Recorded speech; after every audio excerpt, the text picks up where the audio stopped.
찬송하리로다.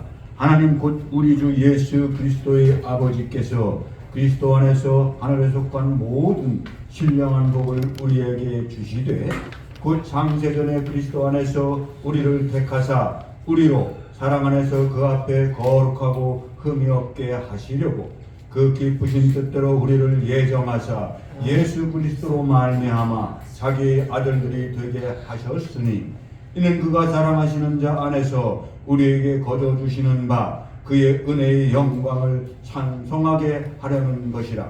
우리는 그리스도 안에서 그의 은혜의 풍성함을 따라 그의 피로 말미암아 속량 곧 죄 사함을 받았느니라. 이는 그가 모든 지혜와 총명을 우리에게 넘치게 하사 그 뜻의 비밀을 우리에게 알리신 것이요 그의 기뻐하심을 따라 그리스도 안에서 때가 찬 경륜을 위하여 예정하신 것이니 하늘에 있는 것이나 땅에 있는 것이 다 그리스도 안에서 통일되게 하려 하심이라. 모든 일을 그의 뜻의 결정대로 일하시는 이의 계획을 따라 우리가 예정을 입어 그 안에서 기업이 되었으니 이는 우리가 그리스도 안에서 전부터 바라던 그의 영광의 찬송이 되게 하려 하심이라. 그 안에서 너희도 진리의 말씀 곧 너희의 구원의 복음을 듣고 그 안에서 또한 믿어 약속의 성령으로 인치심을 받았으니 이는 우리 기업의 보증이 되사 그 얻으신 것을 속량하시고 그의 영광을 찬송하게 하려 하심이라. 아멘. 오늘 말씀을 가지고 함께 은혜를 나누고자 하는 설교 제목은 신령한 복을 누리는 자라고 했습니다. 우리는 신령한 자를 누리는 성도입니다.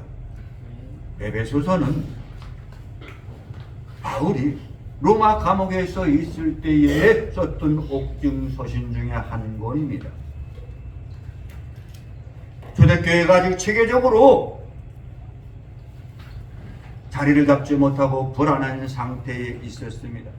그래서 율법과 복음의 관계에 대해서 잘 이해하지 못하며 유대인과 이방인들이 그 관계도 잘 협조가 안 되고 서로 대적하는 그런 관계였던 것입니다. 그런데 이 에베소서를 통해서 바울이 교회의 공동체에 대하여 신앙생활을 어떻게 해야 된다는 교회론적인 서신을 쓰게 된 것입니다. 아직 자리를 잘 못 잡고 초대교회가 불안한 상태에 있을 때에 바울이 성도들에게 신앙생활을 이렇게 하라고 쓴 교회론적 서신입니다. 그렇다면 오늘 본문을 통해서 우리에게 주시는 영적 교훈이 무엇인가 함께 살펴보겠습니다. 첫 번째로 그리스도만이 유일한 구원의 길이라고 바울은 말하고 있는 것입니다. 3절에 보니까 그리스도 안에서 라고 기록하고 있습니다. 이것은 오직 예수님을 통해서만 우리가 모든 그 신앙생활, 그 하나님을 알 수 있다는 것을 의미합니다. 우리가 성경책만 들고 주일에 한 번씩 교회만 간다고 다 성도가 아니라는 것입니다. 그것이 기독교인 크리스찬이 그것만 가지고 내 의무를 다했다고 말할 수 없다는 것입니다. 여기서 말하는 그리스도 안에라는 것은 예수 안에 성령의 충만함으로 인도하심을 받는 것을 의미하는 것입니다. 그래서 주님은 이렇게 말했습니다. 예수님은 길이요 진리요 생명이라고. 나를 만나지 않고는 그 누구도 하나님께 갈 수가 없다고 주님은 말씀했던 것입니다. 이것이 곧 그리스도 안에 우리가 있어야 될 그런 이유인 것입니다. 사도행전 4장 12절 다 같이 다른 이로서는 구원을 받을 수 없나니 전하 사람 중에 구원을 받을 만한 다른 이름을 우리에게 주신 일이 없으리라. 아멘. 그리스도인들이 누리는 복락은 하늘에 속한 신령한 복이라고 오늘 본문에서 말하고 있는 것입니다. 하늘에 속한 신령한 복 무엇을 의미합니까? 세상 사람들은 돈이 많고 권세가 높고 많은 것을 가지고 건강하면은 복이라고 말들을 합니다.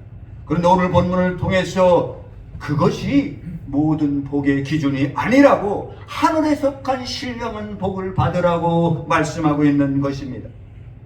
많은 사람들은 그렇게 말을 합니다. 세상의 사람은 그렇게 말을 합니다. 복이라고 하면 물질, 건강, 사업의 번창, 자녀들 학업 문제, 좋은 직장, 승진이나 출세, 이런 것들을 말하지 않습니까?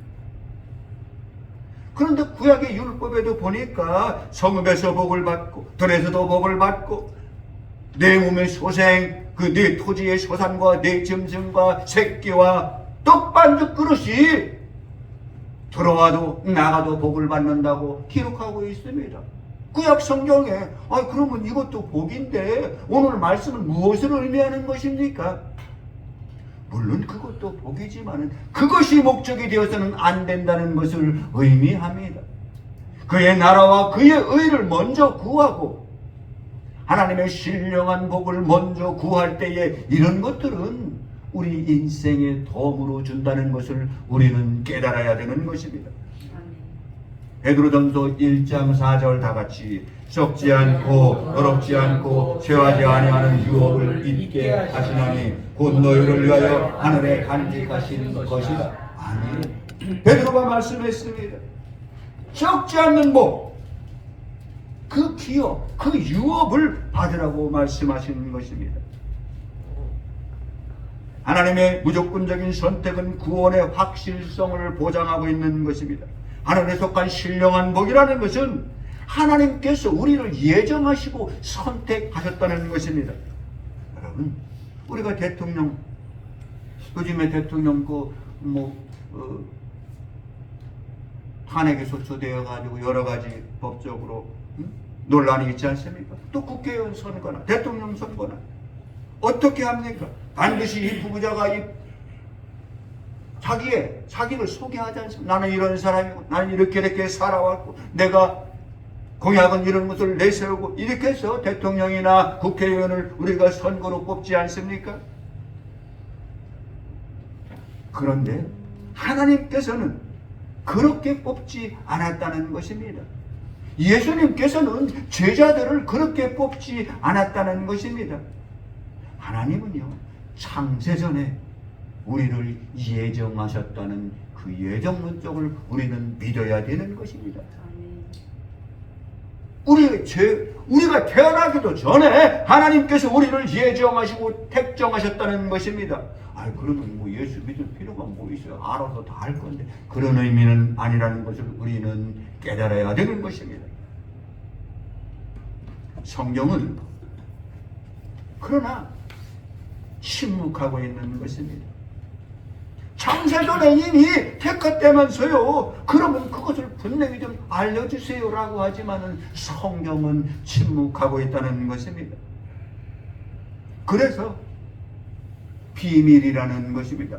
예수님이 2000년 전에 이스라엘 유대 땅의 수도인 예루살렘에서 십자가에서 죽으셨잖아요. 그리고 3일 만에 부활하셨잖아요. 온 세계에 복음이 전파되었잖아요. 그런데도 우리의 택정과 예정은 아직도 비밀로 침묵하고 있다는 것을 우리는 깨달으라는 것입니다.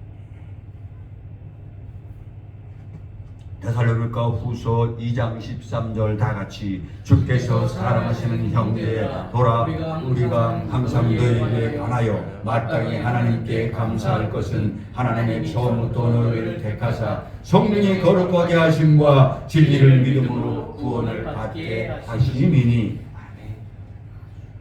두 번째로 거룩하고 흠없는 성화의 완성은 오직 사랑이라고 했습니다.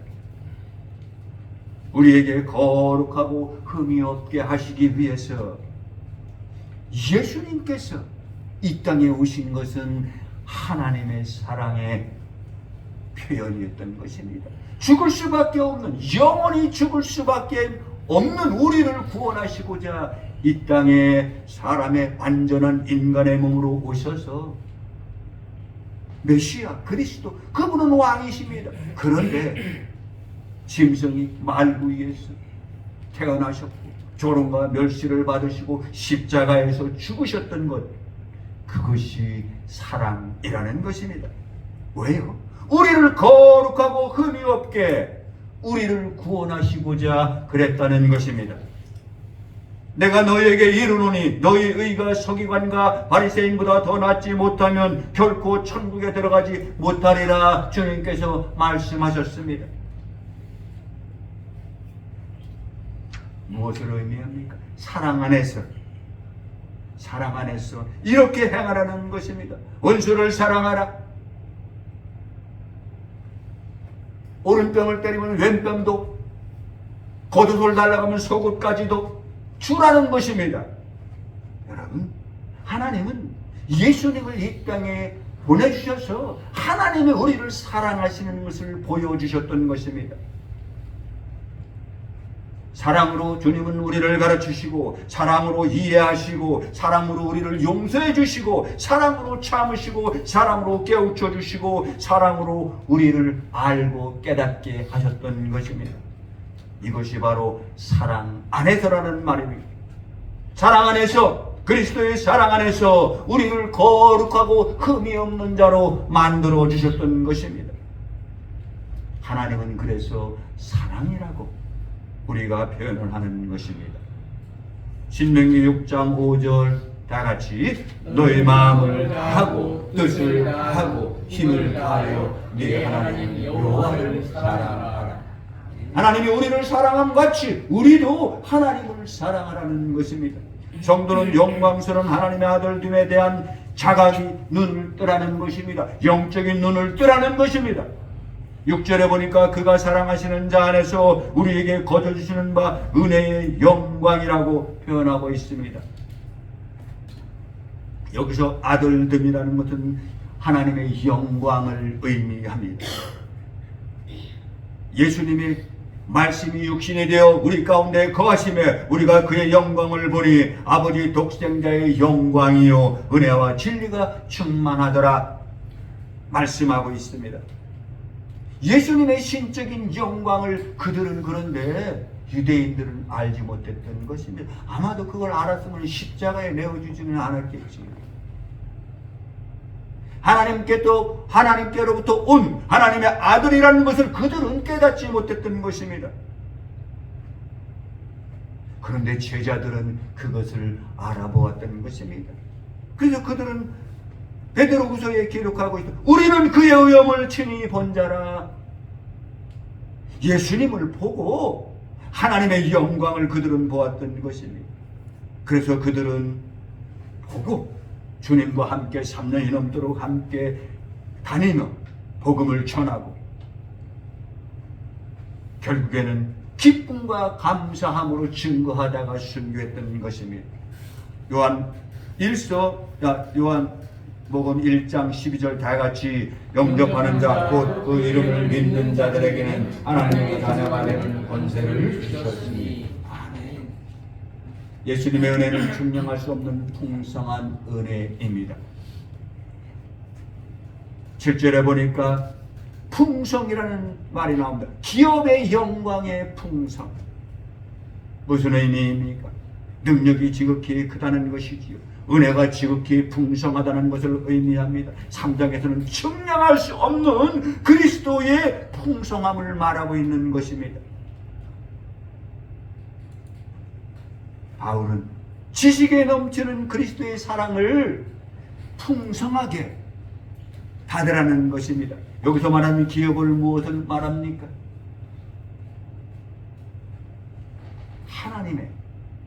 하나님께서 우리를 사랑하사 이 땅에 예수님을 보내주시고 그를 믿는 것, 그래서 그 자녀가 되는 것, 예수 믿고 구원받는 것, 그것을 의미하는 것입니다.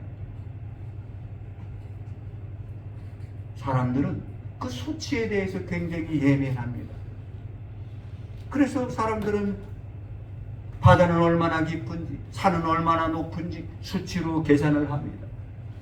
지구에서 달까지는 얼마나 되는지, 태양까지는 얼마나 되는지 다 수치로 계산을 해서 기록하고 그렇게 믿고 있습니다. 그런데요, 하나님의 은혜는 수치로 계산할 수 없다는 것입니다. 하나님의 은혜, 하나님이 우리를 사랑하시는 그 은혜를 우리는 수치로 계산할 수 없다는 것입니다. 예수님은 탕자의 비유에서 이렇게 말씀했습니다. 내 아버지 집에는 양식이 풍족한 품꾼이 얼마나 많은고라고 했습니다. 예수님이요, 자기 아버지 아니면 형이 부자라고 말하지 않고 품꾼이 풍족하다고 했습니다. 이 의미는 하나님을 수치로, 예수님을 수치로 계산할 수 없다는 의미를 담고 있는 것입니다. 하나님의 사랑, 하나님의 은혜, 예수님의 사랑, 예수님의 은혜를 우리가 수치로 계산할 수 없다는 것을 의미하는 것입니다. 로마서 5장 15절 다 같이, 그러나 이 은사는 그 범죄와 같지 아니하니 곧 한 사람의 범죄를 인하여 많은 사람이 죽었은즉 더욱 하나님의 은혜와 또한 한 사람 예수 그리스도의 은혜로 말미암은 선물은 많은 사람에게 넘쳤느니라. 아멘. 마지막으로 세 번째, 복음은 하나님의 지혜와 총명이 없이는 이해할 수 없다는 것입니다. 본문에 보니까 그 뜻이 비밀이라고 했습니다. 영세전부터 감춰졌던 비밀이라는 것입니다. 그런데 오늘날 우리가 복음을 받아들이고 예수 믿는 성도가 되었습니다. 그런데 아직도 깨닫지 못하는 것은 우리가 비밀이기 때문에 그렇다는 것입니다.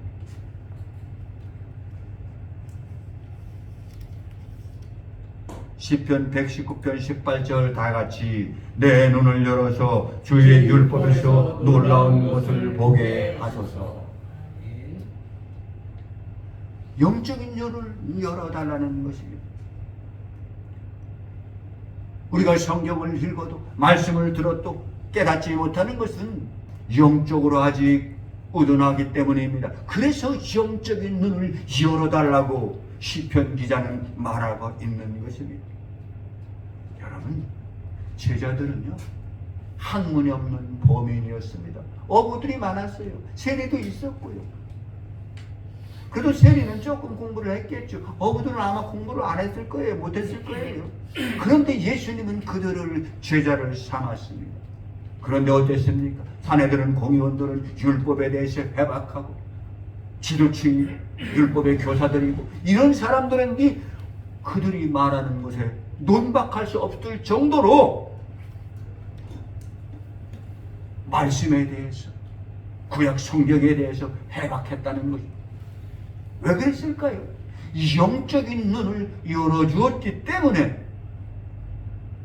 예수님을 만나고 예수님과 함께 하다가 결국에는 영적인 눈이 뜨였기 때문에 그렇게 지혜가 총명했다는 것입니다.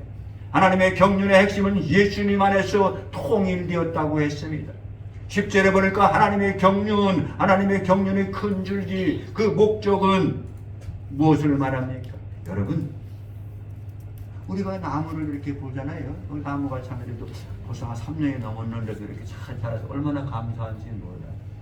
그런데 산에 가서 나무 하나만 보다가 보면 그 숲을 볼 수가 없잖아요. 그 숲이 얼마나 아름다운지, 산의 그 계곡과 그 펼쳐져 있는 그런 것들을 보려면은 넓게 봐야 되잖아요. 나무 하나만 보다가는 못 볼 수 있어요.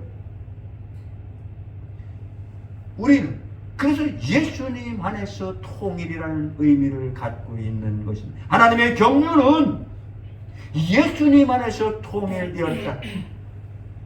하나님의 영광과 영광이 있는 곳이 예수님이라는 것입니다. 하늘은 무엇을 의미합니까? 하나님의 영광을 의미합니다. 땅은 무엇을 의미합니까? 세속적인 어둡고 죄악되고 더럽고 부패하고 그런 것들을 의미합니다. 근데 여기서 예수님 안에서 하늘과 땅이 통일이 된다는 의미는 무엇을 의미합니까? 세상에 속한 인간의 죄악으로 죽을 수밖에 없는 죽을 수밖에 없는 인생들이 예수님을 만나고 하나님의 영광, 영원한 생명을 얻는다는 것을 의미합니다.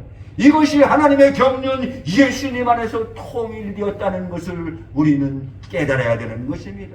하늘과 땅, 하나님의 영광이 있는 하늘과 이 땅의 모든 세속된 것들, 죽을 수밖에 없는 영혼들이 예수님을 만날 때에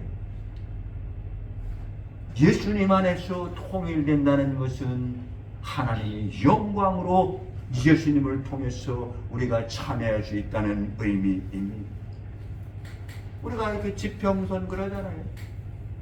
저 바닷가나 가면 하늘하고 이렇게 만나는, 또 지평선이라고도 하고 수평선이라고도 하고, 하늘과 땅이 만나는 그곳은 영적인 의미로는 예수님이라는 것이지. 예수님이 하늘과 땅, 하나님과 인간과 하나님과 자연과 모든 것들이 통일되게 만나는 그곳은 영적인 공간 예수님이라는 것입니다. 그래서 우리는 예수를 빼고는 그 아무것도 할 수 없다는 것입니다. 고린도후서 5장 10절 다 같이, 곧 하나님께서 그리스도 안에 계시사 세상을 자기와 화목하게 하시며 그들의 죄를 그들에게 돌리지 아니하시고 화목하게 하는 말씀을 우리에게 부탁하셨느니라. 우리 인생만 그런 것이 아니고요, 자연도 예수님 안에서는 회복된다는 것입니다. 우리가 처음부터 그랬던 것이 아니지 않습니까? 우리의 첫 조상인 아담이 불순종하여 선악과를 먹은 후 죽게 되었습니다. 그래서 예수님이 이 땅에 인간의 몸으로 오셔서 우리를 중재하시고 회복시켜 주셨던 것입니다. 그래서 하나님과의 관계도 깨졌고 인간과 인간 사이는 서로 대적하고 살인하고, 그래서 가인이 하벨을 살인했지 않습니까? 전쟁이 왜 일어납니까? 기근이 왜 일어납니까? 자연도 이렇게 두려운 존재로, 자연을 다스리고 정복하는 것이 아니고 자연이 두려운 존재로 변했던 것입니다. 그것을 회복하시자 예수님이 2000년 전에 이 땅에 오셨던 것입니다. 여기서 말하는 14절의 기업이 보증이 된다는 것은 성도의 구원을 예수님을 통해서 그 기업이, 복음이 전해지는 것을 말씀하는 것입니다. 여기서 말하는 구속은 뭐 구속영장 이런 의미가 아닙니다. 사람의 신체를 구속하는 것이 아닙니다. 예수 안에서 새로운 생명체로 부활되는 의미를 갖고 있습니다. 그래서 베드로는 썩지 않고 더럽지 않고 쇠하지 아니하는 기업이라고 말했습니다. 그것이 바로 복음, 예수 그리스도를 의미하는 것입니다. 예수님은 이 땅에 오셔서 그러면 성령의 인치심을 언제 하셨을까요? 성부와 성자와 성령의 하나님 함께 계셨던, 장로전에도 계셨던 그분이 이 땅에 2000년 전에 오셔서 성령의 인치심이라는 것을 언제 하셨을까요? 질서의 하나님이신 그분은 예수님조차도 성령의 인치심을 체험하는 시간이 있었던 것입니다. 예수님이요, 공생의 사역을 시작하시기 전에 세례 요한의 앞으로 가서 요단강으로 가서 세례를 받았습니다. 그때 당시에는 뭐 지금도 뭐 침례하는 것이 있지만요, 물속에 요단강으로 푹 잠겼다가 머리까지 다 잠깁니다. 물에 잠겼다가 나올 때에 성령이 비둘기같이 임했다라고 성경에 기록되어 있습니다. 그 성령이 예수님을 충만하게 내렸다는 것입니다. 이것이 바로 기업이 보증이 되사, 성령의 인치심이 되사 충만함으로 예수님, 그 뒤에부터 이제 예수님이 공생의 사역을 시작하는 겁니다. 그리고 하고 나서는 광야로 가서 40일 금식으로 기도하며 대적을 물리치고 그리고 나서 공생애가 시작되었던 것입니다. 마지막 성경 구절 나누고 말씀을 마무리하겠습니다. 고린도후서 5장 5절 곧 이것을 우리에게 이루게 하시고 보증으로 성령을 우리에게 주신 이는 하나님이시니라. 아멘. 우리 기업의 보증으로 주신 그 성령의 인치심을 주신 분은 하나님이십니다. 본문의 주제는 통일입니다. 무엇으로요? 예수 그리스도 하늘과 땅이 통일되고 영원히 죽을 수밖에 없는 우리가 영생함을 얻었고 유대인과 이방인의 통일이 되고 이것이 에베소서를 통해서 그곳에 있는 성도들에게 아직 초대교회에 우왕좌왕하고 있는 그들에게 복음의 진리를 가르쳐주는 오늘의 말씀입니다. 우리는 그 어느 것도 성경 공부도 많이 해야 됩니다. 찬송하고 기도하고 많이 해야 됩니다. 그러나 그 중심에 예수 그리스도가 있어야 된다는 것입니다. 그것을 빼고서는 우리는 본질을 잃어버리게 되는 것입니다. 우리 모두는 예수님, 오직 예수만이 내 인생의 주인이시고 그분을 따라가는 것이 내 삶의 목표가 목적이 되시기를 주님의 이름으로 축원을 드립니다. 하나님 감사합니다. 오늘 이렇게 2025년 새해 첫 주일을 하나님 앞에 예배하고 신령한 복을 누리는 자, 하늘의 영광, 그 기업으로 유업으로 보증해 주신 성령님과 함께 살기를 소망하며 그리스도를 증거하는 우리 모두가 되게 하여 주옵소서. 감사드리며 예수님의 이름으로 기도드리옵나이다.